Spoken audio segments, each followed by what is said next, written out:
கர்த்தருடைய நாமத்துக்கு ஸ்தோத்திரம் உண்டாவதாக. இன்றைக்காக குறிக்கப்பட்டுள்ள வேத வாக்கியம் அது எரேமியாவின் புத்தகம் 29ஆம் அதிகாரம் வசனங்கள் 11 14 முடிய.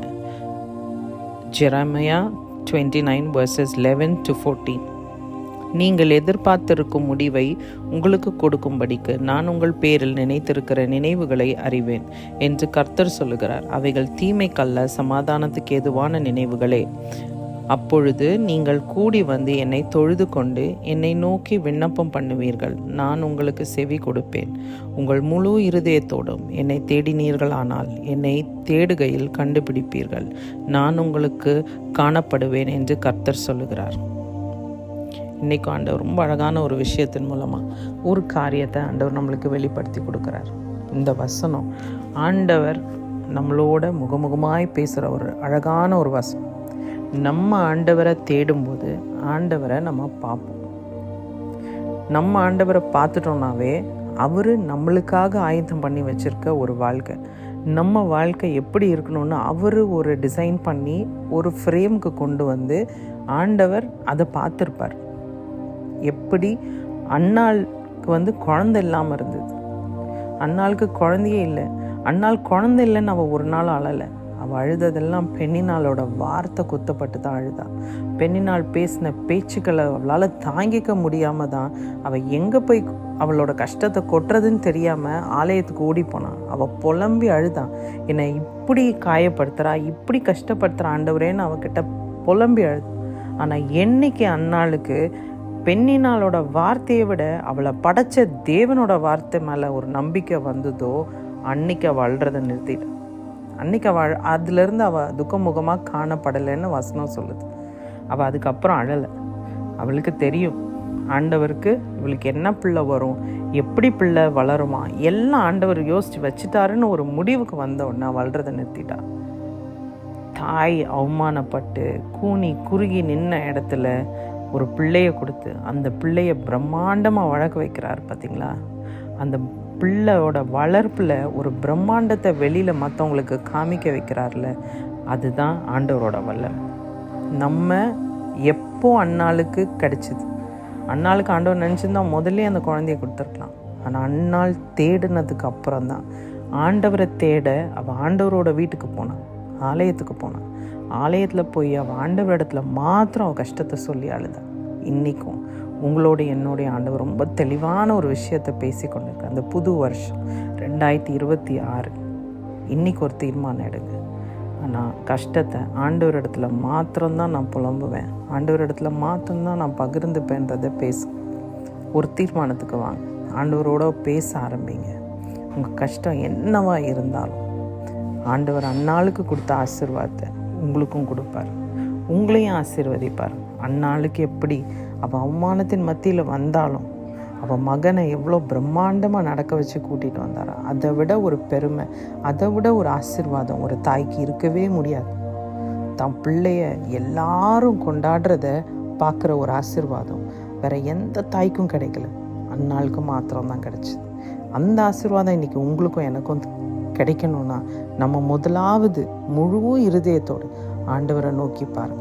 அவள் பெண்ணினால் சபிக்கலை, அன்னால் எங்கேயும் பெண்ணினால் காயப்படுத்துங்க. நம்மள ஒரு பெரிய குறை என்னென்னா, நம்மளுக்கு ஒரு கஷ்டம் வந்துருச்சுன்னா உடனே என்னை தொட்டுட்டான்ல ஆண்டவர் அவரை பார்த்துப்பார். நம்ம ஆண்டவர் அடியாள் கிடையாது. நம்ம ஆண்டவர் மற்றவங்கள தண்டிக்கிற ஆண்டவர் கிடையாது. அவங்கள மன்னிச்சு பழகு. நீங்கள் மன்னிக்க மன்னிக்க உங்களுக்கு ஆசீர்வாதம், உங்கள் பிள்ளைக்கு ஆசீர்வாதம். உங்கள் பிள்ளைக்கு ஆசீர்வாதம் தேவைன்னா நீங்கள் மன்னித்து ஒப்புரவாகி எல்லாரோடைய சமாதானத்தோட ஆண்டவரோட அன்பை மற்றவங்களுக்கு எடுத்துகிட்டு போக ஆரம்பிங்க. நம்மளுக்கு குறைஞ்ச நாட்கள் தான் இருக்குது. ஆண்டவரோட வருகை எப்போன்னு இன்னும் சொல்ல முடியாது, வெகு விரைவில் இருக்கும். அந்த வருகைக்குள்ளே உங்களால் முடிஞ்ச ஆத்மாக்களை பரலோகத்துக்கு கொண்டு போக ஆயத்தப்படுத்துங்க. நீங்கள் பண்ணுற ஊழியம் ஆண்டவருக்கு அது ரொம்ப பிரியமாக இருக்கும். நீங்கள் எவ்வளோ லட்சக்கணக்கில் காணிக்க கொடுத்தாலும் அதை ஆண்டவரை பிரியப்படுத்த முடியாது. நீங்கள் பண்ண வேண்டியதெல்லாம் ஒப்புரவாய் ஒருத்தருக்கொருத்தர் நேசித்து ஒருத்தர் மேலே ஒருத்தர் அன்பு காமிச்சு அரவணைச்சு ஆண்டவர் எப்படி வாழணும்னு காமிச்சிட்டு போனாரோ அந்த அன்போடு நம்ம வாழ கற்றுக்க ஆரம்பிப்போம். இப்போவும் அது ரொம்ப லேட் கிடையாது. இப்போவும் நம்மளுக்கு ஆண்டவர் குறைஞ்ச டைம் கொடுத்துருக்காரு. அந்த டைமில் ஆண்டவரோட அன்பை பிரதிபலிக்க ஆரம்பிப்போம்.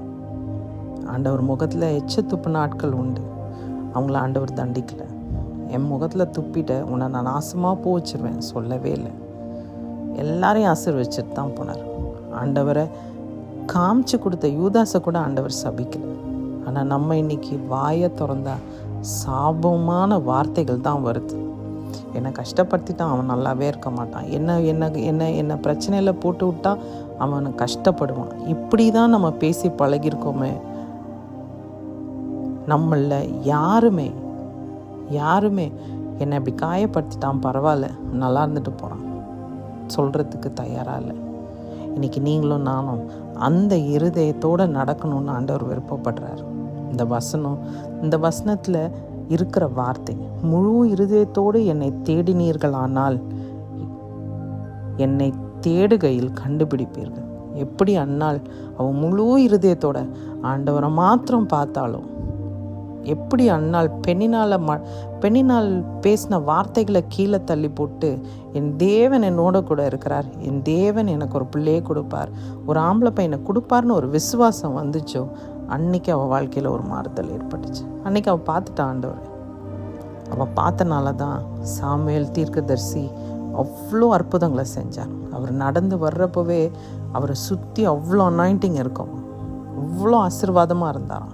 சவுல் ராஜாவையும் தாவீது ராஜாவையும் அனாயிண்ட் பண்ணதே சாமுவேல் தீர்க்கதரிசி. இப்போ யோசிச்சு பாருங்க, அந்த தாய்க்கு எவ்வளோ பக்குவப்படுத்தி இருப்பார், எவ்வளோ பெரிய ஆசீர்வாதம் வார்த்தையால் சொல்லவே முடியாது. இப்போ இந்த ஆசீர்வாதம் உங்களுக்கும் எனக்கும் தேவை அப்படின்னு நினச்சோன்னா இன்னைக்கு எல்லாரோடையும் ஒப்புரவாகும், எல்லாரோடையும் சமாதானமாக இருப்போம், எல்லாரோடையும் ஒன்று சேர்ந்து ஆண்டவரோட வார்த்தையை எல்லாரோடையும் பகிர்ந்துப்போம். நம்மளுக்காக தேவன் பார்த்த ஒரு ஆசீர்வாதத்தை நம்மளை பார்க்க வைப்பார்.